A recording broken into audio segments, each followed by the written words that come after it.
change doesn't necessarily look like someone doing something differently. We think when we're looking for someone to change that their behavior is different. But before the behavior is different, a lot of other things have to happen first. Like they may have to go, for example, from I can't do this, it's impossible, to, oh, maybe I could, and then they shift from that stage to, okay, what are the things I would need to do? Let me get a little bit organized and let me build in some supports. And okay, now I'll take my first steps. And then they continue the change and so on. So in other words, if you look like, you're trying to do the New Year's diet, everyone's, it's a new year, I'll go on a diet or I'll go to the gym or whatever. I was at the gym yesterday. Okay. So, you look at the change, but before the diet, before the change in what you're eating or lifting weights or whatever it is, it's no, I could never, to, maybe I should. And so there's these, and these are actually distinct stages that are named. Mm-hmm. And no, these stages, and people don't need the fancy names, but they're in there if you want them. Pre-contemplation, not even contemplation, preparation, action, maintenance. And so I think that that's really helpful as a parent in a way. I found it helpful as a dad, as well as a professional coach, because it means that you can give the person some credit before they've crossed the finish line. One of the things that's a nice trick that we use with our students is called the fast break tool. And this tool that we use is simply to say to kids, what I'd like you to do, they're coming home, they're tired, they're a little grumpy, they didn't, it was a tough day at school. They expended quite a bit of energy just keeping it together, right? Mm-hmm. Now they're home and it's easier to let it go and take it out on the parent. So the fast break approach is to say, before you do your homework, I think you should give yourself a little break. Suspicion. Kids like, oh, really? Oh, yeah. Especially by the time they're in 7th grade, like, oh, yeah, you want me to take a break? No homework? No, it's not that you don't want them to do the homework, but you say, take a break. And just before the break, I just like to see what your plan is. How much time, what you have to do, how much time for each subject, and when you plan to do it. And I won't approve or disapprove. It's your plan, but I need to see that so that I can rest assured that, so I can stay out of it. In other words, the goal, and a goal that your child definitely wants, this parent's child definitely wants, and you want as a parent, because they're only getting older and they should not depend on you as much as they get older. So you have that in common, the goal of getting you out. So you say, I just want to see what the plan is. So that's the fast break. It's a quick break before you go and do the work. It's just, what's your little plan? And then, oh, you don't need to start your homework till 5 o'clock. Okay. You have a plan. And then I if this parent were here tonight, they'd follow up. This is what they'd say. Cause I've been in this one a lot. And the parent comes back, yeah, but then they don't do the plan.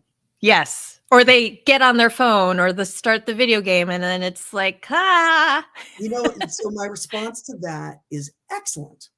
Everyone's like, why is that excellent? The reason that's excellent is because it's data. So now what you do is you don't say anything at the time because, kind of, it's going to be a conflagration. It's going to be totally tense if you bring it up immediately. But you take a couple of mental notes, and then the next day you come back again, because we can all, as Billy Joel says in Vienna, you can afford to lose a day or two. So in this case, your 4th grade kid doing the homework badly for a night or two is absolutely worth it, because it's going to happen anyway. If you can start to have them see it differently, because we don't want them just to do differently. We want them to see differently. And the way they start to see differently is when you have valid feedback to give. It's done without stress, without angst, without, judgment. So you come back the next day and you say, hey, you remember we did that little fast break thing yesterday where all you had to do is write down your plan and then you got to take a break? And they're like, yeah. And they're thinking, that worked. I got to do whatever I wanted.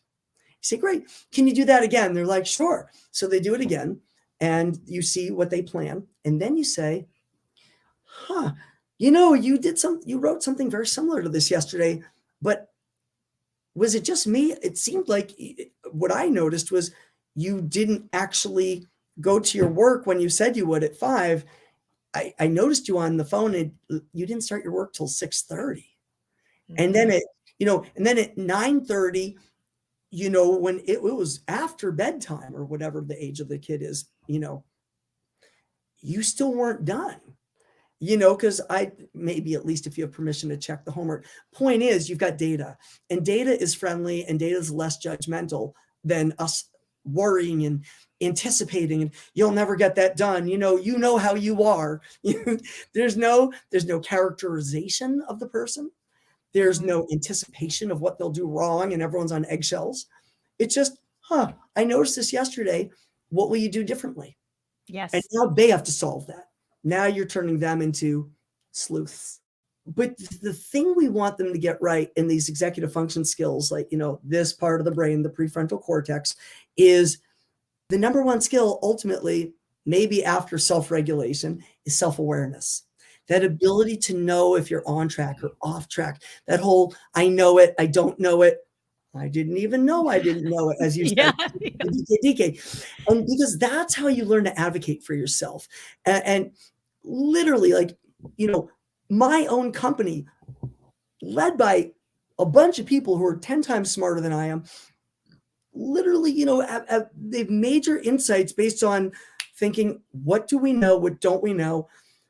Where might we even still have blind spots? And so it's stuff we need as adults too. It's not just for our kids. So the earlier they develop those skills of, learning to set up my own homework schedule, learning if I did a good job setting the homework schedule, learning to evaluate whether the work I did is good quality, whether I'm spending the right amount of time on the right things, knowing how to go in for extra help after school. Yes. And what questions to ask.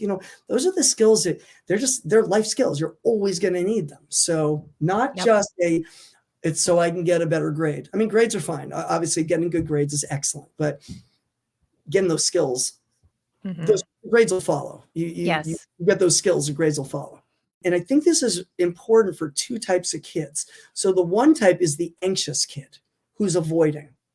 And the other is the bored child who just doesn't want to, because it just seems dumb and boring, and I have no interest. And so I'll start with the bored kid who's really bored. You say, you don't need to put a lot into this because I know you think this is boring, and just 5 minutes. But I'm going to do a count. We're going to set a timer, and you set a countdown. You set the timer as a countdown. So they see the time disappearing. Even better if it makes a sound to kind of rev up the engine, right? Because they aren't experiencing enough stress on that Yerkes-Dodson, on that bell curve. They're on the low end of this. They're not engaged enough. They're not feeling enough engagement. So you need to amp it up, make it into a game, a challenge. How much do you think you could do in 5 minutes? Oh, really? Well, let's find out. So now it's a game. It's a challenge. Okay, so you set that time, set the countdown, and you're like, a minute's already passed. I would never say that to an anxious kid, but to a bored kid, like, dude, that's a minute and you've barely started. So I'm like goading them. I'm not as nice as people might normally think I am. Then I'm with the kid who's super anxious. I do the opposite. We say, let's set the timer, but it's a counting up timer. It's just a stopwatch. And you put it upside down so they don't see it and they're not getting anxious from seeing it. Say, what do you think you could do in 5 minutes? Or like, I don't know. I don't think I could do it for 5 minutes. Like, how about just write your name? Well, I could do that. All right. So I'm going to set the timer. We'll put it over there. And they do it. Like, all right, you did that. What else do you think you do? I don't know. Maybe read the directions. Yeah, let's do that. Read the directions. What did the directions mean to you? What do you think it's saying? Get them to paraphrase, put it in their own words. Which part do you think you should do first? Right? So now they're sequencing. So you do these kinds of little things, but really what you're doing, that your ulterior motive as the parent or the coach, is that you're getting them to do more than 5 minutes of work. Just integrity, honesty, authenticity can be bring comfort to our kids too. Mhm. And you know, that's a recurring theme in your book, Michael. I mean, Yeah, with all of this is that yeah. relationship, that connection, yes, this work will get done, but like, let's focus on like, okay, where are you at with this? What is your understanding? How Mhm. can we work together? I mean, I mean, that's the Yeah, thread. Wow. the core of it all, and the reason why, first of all, even if you don't read the book, like, just read the title, because the title is half. If you can just like believe the title, maybe you don't need the book. It's there's plenty of pragmatic stuff, but at the core, what the book is about is um, building a sense of, you know, I'll get there when I get there. My pace is okay. I'm going to be okay. And the kid needs to, our children need to believe that. And we need to believe that. And as a dad, of course, I struggle with it too. I always get these panicky moments because as parents, we're wired for that. We are wired to worry about whether our kids will survive, right? I mean, Yeah. that's how we protect them. But we've got to override that a bit because we're not living in these times where, generally speaking, we're out for their survival. We can help them learn how to thrive, and that's by giving them chances to, in a safe place, make mistakes, learn to screw up that homework a little bit, give them the data the next time so that when they do that fast break, it'll go better. Teach them those 5-minute drills, teach them all those things. Give them a chance to learn.